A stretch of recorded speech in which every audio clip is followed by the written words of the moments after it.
Assalamu alaikum. This is Altaf Ahmed and I welcome to all of you in Naeem's Virtual Academy. Today we are going to start the second tense, which is past indefinite or simple tense.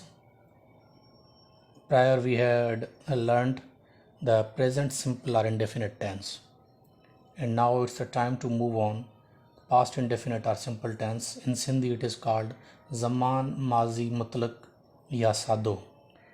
हाणे past जीअं present हुयो, present जो यकीन opposite आहे past. हाणे इन में बि असां उहे टे सेम शयूं पढ़ंदासीं जेके वेरी इंपॉर्टेंट आहिनि कंहिं बि टेंस जे हवाले सां. उहे टे शयूं इंशाअल्लाह these all three main are important things will make you completely able to convert a sentence of past indefinite और simple tense into English. अच्छा, हाणे उहे टे शयूं कहिड़ियूं? सभ खां पहिरियों आहे सिंबल इन सिंधी. हाणे इन ज़मान जी सिंधी में निशानी छा आहे? जॾहिं बि तव्हांखे इन ज़मान जो को बि सिंधी में जुमिलो ॾिनो वेंदो त उहो कीअं लिखियलु हूंदो, उन जे आख़िर में या उन जे विच में छा इस्तेमालु थियलु हूंदो जंहिंमें तव्हां सम्झी सघो त उहो जुमिलो पास्ट इंडेफिनिट टेंस या सिंपल टेंस जो आहे. हाणे उहो छा आहे? उहो आख़िर में कंहिं बि जुमिले जे विच में या आख़िर में जेकॾहिं उन जे वर्ब सां लॻे यू या ई यूं, जॾहिं इन्हनि मज़ा कुझु बि लॻे त you must have to be 100% sure that this sentence belongs to past indefinite और सिंपल टेंस. हाणे हे सिंधी में निशानियूं थियूं. हाणे इंग्लिश में जॾहिं असां उनखे कन्वर्ट कंदासीं त इंग्लिश में असांखे उनजी हेल्पिंग वर्ब जी ज़रूरत पवंदी. हाणे इंग्लिश में पास्ट इंडेफिनिट टेंस जो हेल्पिंग वर्ब छा आहे? Only did. हाणे हिकिड़ी ॻाल्हि यादि रखण जी आहे, जॾहिं तव्हांखे हेल्पिंग वर्ब ॿ मिलनि या टे मिलनि, जीअं प्रेजेंट इंडेफिनिट या सिंपल में असां पढ़ियोसीं डू ऐं डज़. हाणे हिते जॾहिं ॿ या टे हुजनि त पोइ यकीननि तव्हांखे सम्झणो पवंदो त डू कंहिं सां लॻंदो, डज़ कंहिं सां लॻंदो.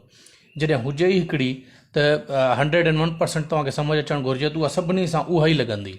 ठीकु आहे न? हाणे सभिनी सां सब्जेक्ट जी जॻह ते I, we, you, he, she, it, singular noun, plural noun और whatever the subject is, that subject will carry did as its helping verb in the sentence of past indefinite or simple tense.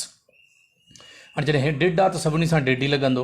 हाणे formation या structure, हाणे present simple ऐं past simple जी हिकिड़ी ॻाल्हि same आहे. उहा कहिड़ी? त इन्हनि जे पॉज़िटिव में प्रेजेंट सिंपल या प्रेजेंट इंडेफिनिट टेंस में बि पॉज़िटिव सेंटेंस जे जुमिले में हेल्पिंग वर्ब न लॻंदो, डू या डज़. हाणे पास्ट में बि इन जो हेल्पिंग वर्ब यानी डिड न लॻंदो. हाणे प्रेजेंट इंडेफिनिट टेंस या सिंपल टेंस में बि जॾहिं पॉज़िटिव में उन जो हेल्पिंग वर्ब न पियो लॻे त उन जी जॻह ते स्लाइटली हिकु ॿी चेंज हुई. उहा इहा हुई कि उन जे ही, शी, इट या सिंगुलर नाउन जे सब्जेक्ट सां एक्शन वर्ब सां गॾु असां उन जे आख़िर में एज़ सफिक्स एस या ई एस असां एड करूं पिया. पर हिन में छा आहे? हिन में ईअं न आहे, पर हिन में चेंजिंग ज़रूरु आहे. जेकॾहिं हेल्पिंग वर्ब न हूंदो त ज़रूरु का स्लाइट बिट ॿी चेंज हूंदी आहे उन में. कीअं? हाणे हिन में बि पॉज़िटिव में तव्हां ॾिसी सघो था, पॉज़िटिव जी जेका फॉर्मेशन आहे उहा कहिड़ी आहे? सब्जेक्ट ऐं second form of action verb plus object. हाणे छो त हिते पॉज़िटिव में हेल्पिंग वर्ब न लॻंदो, उन जी बजाए पोइ छा लॻंदो? Second form of verb. Action verb जी कहिड़ी फॉर्म लॻंदी? सेकंड फॉर्म लॻंदी. सिर्फ़ु पॉज़िटिव पास्ट इंडेफिनिट या सिंपल टेंस जे सिर्फ़ु पॉज़िटिव सेंटेंस में second form of action verb लॻंदी, सिर्फ़ु पॉज़िटिव में. छो त इन में पॉज़िटिव में हेल्पिंग वर्ब न आहे, उन जी जॻह ते इहा लॻंदी. ठीकु आहे. पर हाणे जेकॾहिं साॻे ई जुमिले खे असां नेगेटिव में कन्वर्ट कंदासीं त हिते सब्जेक्ट, उन खां पोइ हेल्पिंग वर्ब, उन खां पोइ नॉट, पोइ उन खां पोइ first form of action verb थी वेंदी. हाणे छो? हाणे हिते सेकंड हुई, छो त हेल्पिंग वर्ब न हुयसि. हाणे जॾहिं हिते हेल्पिंग वर्ब इस्तेमालु थींदो त हाणे first form of action verb इस्तेमालु थींदी. सेकंड ख़तमु थी वई, छो त हेल्पिंग वर्ब हाणे अची वियो असां वटि. उन खां पोइ आख़िर में जेको आहे ऑब्जेक्ट लॻंदी. ठीकु आहे. हाणे इंटेरोगेटिव में बि फॉर्मेशन इन तरीक़े सां ई आहे.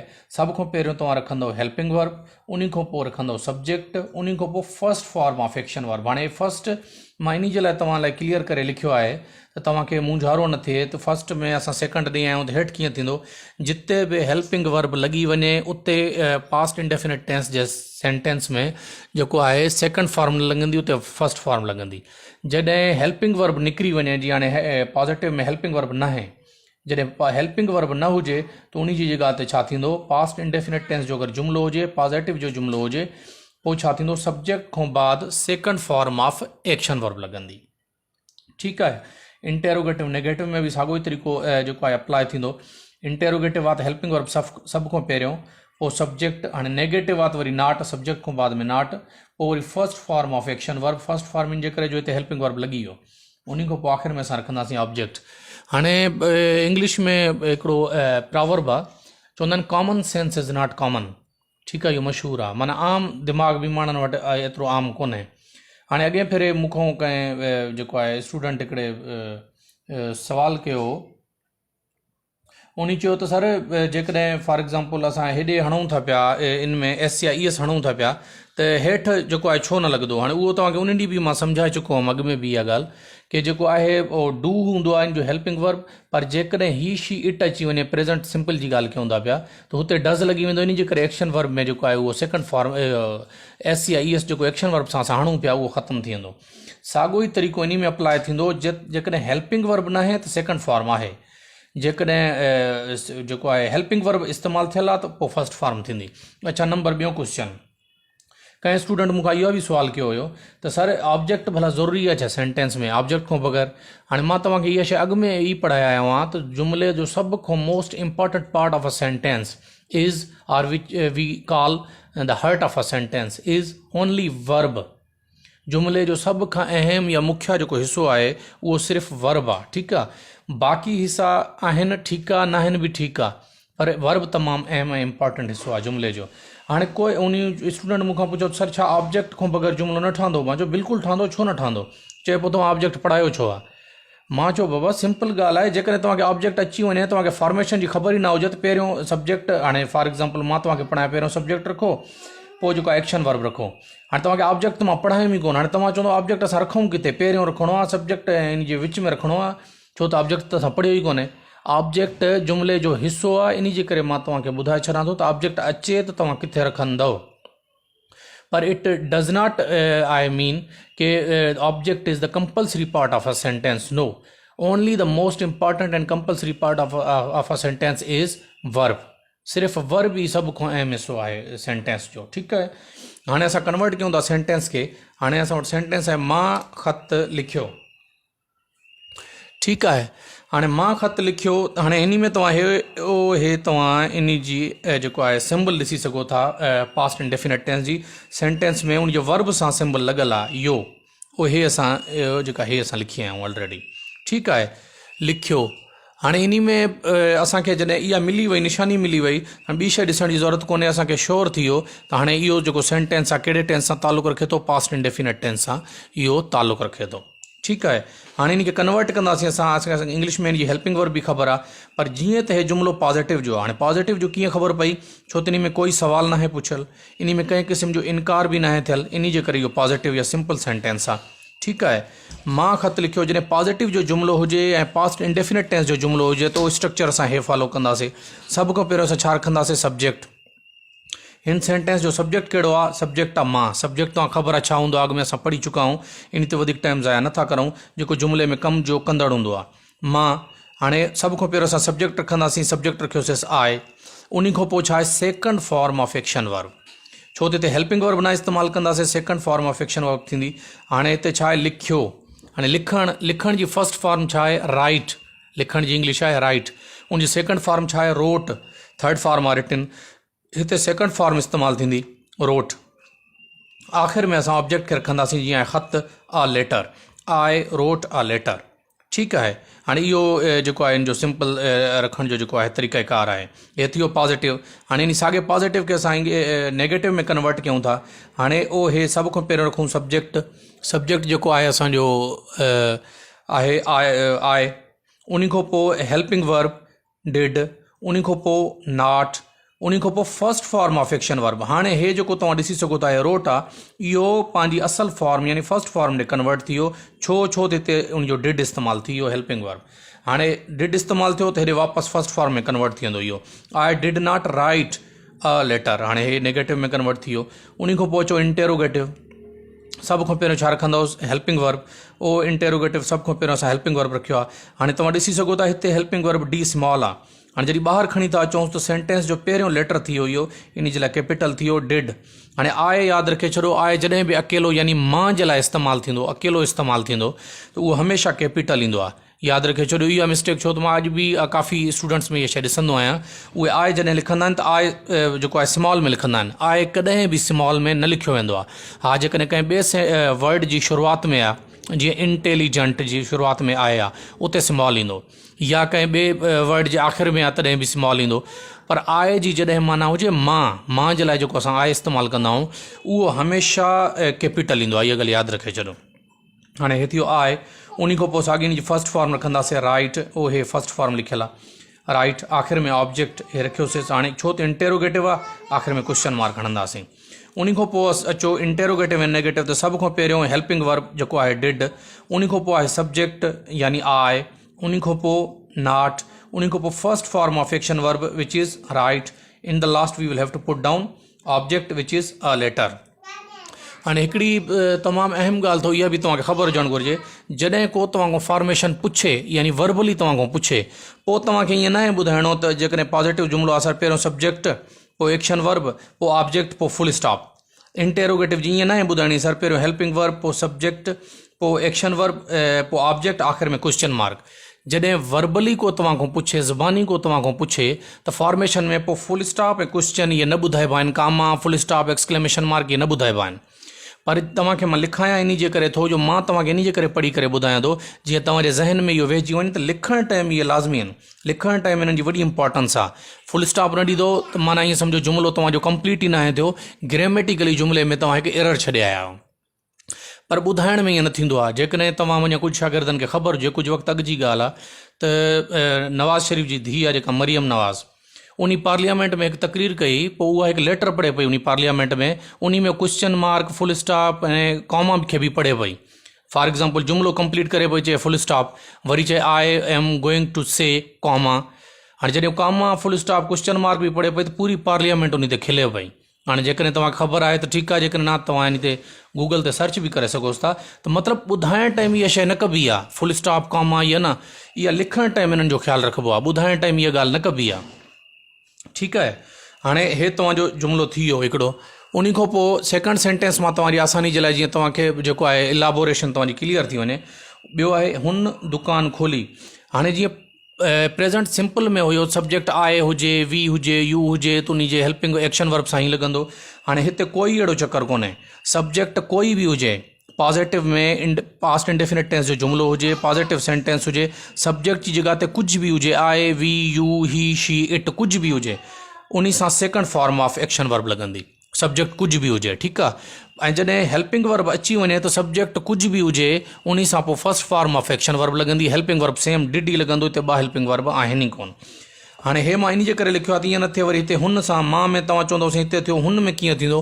हाणे हिन जेको आहे सेंटेंस खे या टेंस खे तव्हां प्रेज़ेंट सिंपल जे सेंटेंस जे स्ट्रक्चर सां कंफ्यूज़ न कजो। हाणे हिते असां वटि ॿियो सेंटेंस आहे, हुन दुकान खोली। हाणे पॉज़िटिव जो आहे, खोली, ओ हे ये तव्हां ॾिसी सघोसि था, ओ हे ये, ठीकु आहे न। हाणे मतिलबु हिन में तव्हां सम्झी वेंदो कि पास्ट इंडेफिनिट टेंस जो जुमिलो आहे। हाणे इन ॾिसंदो पॉज़िटिव जो जुमिलो आहे। हाणे पॉज़िटिव जी स्ट्रक्चर खे फॉलो कंदो, सभ खां पहिरियों सब्जेक्ट, असां हे रखियो आहे सब्जेक्ट ही, ऐं उन खां पोइ second form of action verb ओ हे रखीसीं ओपन, खोलण जी थींदी आहे ओपन। हिते असां छा रखियोसीं, हिते असां रखियोसीं ओपनड, छो त second form of verb action verb use करणी आहे। उन खां पोइ लास्ट में आहे दुकान, शॉप, ठीकु आहे, फुल स्टॉप। हाणे इन खे मां पॉज़िटिव खे इंटेरोगेटिव में बि कन्वर्ट करे छॾियो आहे, जीअं तव्हांखे ख़बर पइजी वञे, तव्हांखे कन्फ्यूजन न थिए। हाणे हिते इंटेरोगेटिव में कन्वर्ट कंदासीं त सभ खां पहिरियों छा ईंदो असां वटि, हेल्पिंग वर्ब यानी डिड, सब्जेक्ट ही। हाणे हिते ही शुरूआति में हुयो त इन जे लाइ एच कैपिटल हुयुसि। हाणे हिते ही एच विच में अची वियो ही, त हाणे एच छा थी वेंदो, स्मॉल थी वेंदो, डिड ही। हाणे जेकॾहिं डिड अची वियो, हेल्पिंग वर्ब अची वियो, हाणे वरी first form of action verb थी वेंदी ओपन। हे ओपनड खां कन्वर्ट छा में थी वियो, ओपन। बाक़ी ऑब्जेक्ट सेम रहंदो, आ शॉप। हाणे हिते फुल स्टॉप हुई छो त पॉज़िटिव सेंटेंस हुयो, हिते इंटेरोगेटिव सेंटेंस आहे, आख़िर में क्वेश्चन मार्क लॻंदी, ठीकु आहे। हाणे हे तव्हांजो पास्ट इंडेफिनिट टेंस हुयो, हिन खे तव्हां प्रैक्टिस कंदो। इन खां अलावा ॿियो जेको मां तव्हांजे लाइ लिखी आयो आहियां उहो आहे साॻियो कमु जेको हाणे ज़ाहिर आहे लास्ट ताईं इहो हलंदो रहंदो। विच विच में मां तव्हांखे इहे शयूं ॾींदो रहंदुमि, छो त इहा का अहिड़ी शइ कोन्हे जंहिंजो कॉन्सेप्ट हुजे। हाणे इन्हनि जो स्पेलिंग्स जो कोई कॉन्सेप्ट कोन्हे, कोई रूल कोन्हे, सिनोनिम्स जो बि कोई रूल कोन्हे, कोई कॉन्सेप्ट कोन्हे। हे उहे शयूं आहिनि जेके तव्हांखे बाक़ाइदा क्रेम करणियूं पवंदियूं, तव्हांखे रटणियूं पवंदियूं। ठीकु आहे न। इहे शयूं स्टेप बाय स्टेप और डे बाय डे जेको आहे मां तव्हांखे कोशिशि कंदो कुझु इहो डोज़ इन्हनि जो बि ॾींदो रहंदुमि, जीअं तव्हां इहे बि पढ़ंदा रहो, इहे शयूं बि असां खां कंप्लीटली तौर ते जेको आहे विसारजी न वञनि, मिस न थी वञनि। ठीकु आहे। हाणे सभ खां पहिरियों उहे वर्ड्स जेके आम तौर ते ग़लति लिखिया वेंदा आहिनि या मिस स्पेल कया वेंदा आहिनि, उहे वर्ड कहिड़ा आहिनि? सभ खां पहिरियों आहे बेनीफिशियल। हाणे बेनी तव्हांखे जॾहिं ग़लती में ॾींदा आहिनि अक्सर तौर ते BENI तव्हांखे करे ॾींदा, तव्हां हुते मिस्टेक करे सघोसि था। इहो आहे BENE।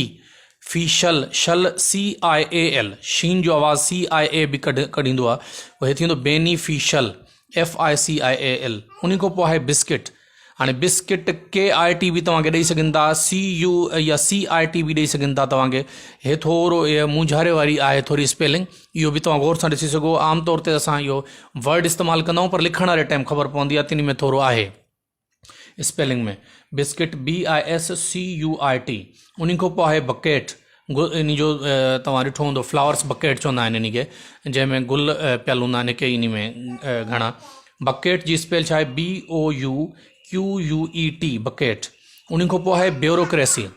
ब्यूरोक्रेसी लफ़्ज़ तव्हां अक्सर ॿुधो हूंदो, जेके असांजे कमिशनर्ड ऑफिसर आहिनि, जेका असांजी लाट आहे एग्जीक्यूटिव लाट आहे, यानी कानून जेके अमल दरामद कराइण वारा आहिनि कानून ते, उन्हनि खे ब्यूरोक्रेट्स चइबो आहे। हाणे ब्यूरोक्रेसी जी स्पेल छा आहे? BU bureau. हाणे पढ़बो ब्यूरोक्रेसी, लिखबो इन तरीक़े सां BUREACURACY, ब्यूरोक्रेसी। हे थोरो इहो तमामु अहम थो, इहो यादि करे छॾो, हिते तव्हांखे भुलाए सघनि था। उन खां पोइ आहे बिज़नेस। पढ़ंदा असां बिज़नेसूं, लिखबो बिज़ीनेस आहे, BUSINESS। ठीकु आहे। उन खां पोइ आहे कमीशन। Commission COMMISSION। उन खां पोइ आहे डेफिशंसी, DEFICIENCY, डेफिशंसी माना कमी कंहिं शइ जी। उन खां पोइ आहे dialogue, DIALOG, dialogue GUE, dialogue. उन खां पोइ वर्ड आहे डिक्री, DECREE। तव्हांखे वाय ॾींदा आहिनि अक्सर तौर ते, इहा उहा ग़लती कंदा आहिनि तव्हांखे भुलाइण जे लाइ, RY ॾींदा आहिनि, पर तव्हां EE ॾींदो। हे डिक्री जी स्पेल असली आहे, डिक्री माना को हुकुम, कमांड। उन खां पोइ वर्ड्स आहिनि सिनोनिम्स तव्हांजे लाइ। सभ खां पहिरियों अॼु वर्ड आहे सिनोनिम में विस्टफुल। हाणे विस्टफुल जी माना छा आहे? ख़्वाहिशमंद। विस्टफुल माना जेको आहे सोच वीचार वारो बि आहे, ज़हीन बि आहे, अक़लमंद बि आहे। हाणे विस्टफुल ख़्वाहिशमंद, इन जा जेके सिनोनिम्स या अदर वर्ड्स अथसि या सेम मीनिंग वर्ड्स अथसि, उहे कहिड़ा आहिनि? Yearning, pensive and thoughtful. ॿियो वर्ड आहे स्टॉलिड। स्टॉलिड जी माना छा आहे? नादान या बेवकूफ़। इन जो अदर वर्ड छा आहे? इम्पेंसिव या अनइमोशनल। टियों असां वटि वर्ड आहे सिनोनिम में रियल्म। रियल्म जेको वर्ड आहे, रियल्म जी माना छा आहे? सल्तनत या राज, बादशाहत। State, kingdom and sphere are its synonyms. उन खां पोइ असां वटि वर्ड आहे अप्यूलेंट। अप्यूलेंट जी माना छा आहे? दौलतमंद, शाहूकार, अमीर। इन जा सिनोनिम्स कहिड़ा थींदा? Wealthy, rich, affluent. उन खां पोइ वर्ड आहे फ्लॉक। हाणे फ्लॉक जी माना गठ या मेड़, परिंदनि जो ख़ासि करे बर्ड्स जे लाइ इहो इस्तेमालु थींदो आहे। Flocks of feather, birds of feather flock together, इहो हिकिड़ो प्रॉवर्ब बि आहे। फ्लॉक जो जेको सिनोनिम आहे उहो कहिड़ो आहे? Pack, herd, group or set. उन खां पोइ वर्ड आहे एलिगेंट। एलिगेंट जी माना आहे नाज़ुक या सुहिणो, दिलकश, वणंदड़। इन जा अदर वर्ड कहिड़ा थींदा? रिफाइंड या ग्रेसफुल। उन खां पोइ आहे डिस्पॉट। डिस्पॉट जी माना छा आहे? ज़ालिम, जाबिर, या जंहिंखे चइजो ख़ुदि मुख़्तियार को हुक्मरान, जेको कंहिंजी ॿुध जो बि न हुजे, डिक्टेटर टाइप। अच्छा, पर डिक्टेटर हिन में फ़र्क़ु आहे। डिक्टेटर चइबो आहे जेको आर्मी जो हुजे, आर्म्ड फोर्सिस मञा जेको अचे, हुक्मरानी जी सूरत में अचे, उन खे डिक्टेटर चइबो आहे। पर हिते छा आहे? कोई बि ज़ालिम थी सघे थो, उहो जेको आहे ब्यूरोक्रेट बि थी सघे थो, मिलिट्री मञा बि थी सघे थो, ऐं उन खां अलावा उहो आम जेको आहे माण्हुनि जो चूंडियल नुमाइंदो बि थी सघे थो, डेमोक्रेसी में बि। हाणे डिस्पॉट जी माना छा आहे? ऑपरेसर, टायरंट, सिनोनिम छा आहे? टायरंट एंड ऑटोक्रेट। आख़िरी वर्ड असांजो अॼु सिनोनिम में जेको आहे उहो कहिड़ो आहे? डेविएट। डेविएट जी माना छा आहे? भटकण, रुलण, या राह तां थिड़ी वञणु फिरी वञणु, उहे इन जा जेके सिनोनिम्स थींदा उहे थींदा डिसग्रेस, वांडर और डाइवर्ज। अॼु जो तव्हांजो कमु इहो आहे। उमेदु आहे तव्हांखे ॻाल्हि सम्झ अची वई हूंदी। वॾी महिरबानी।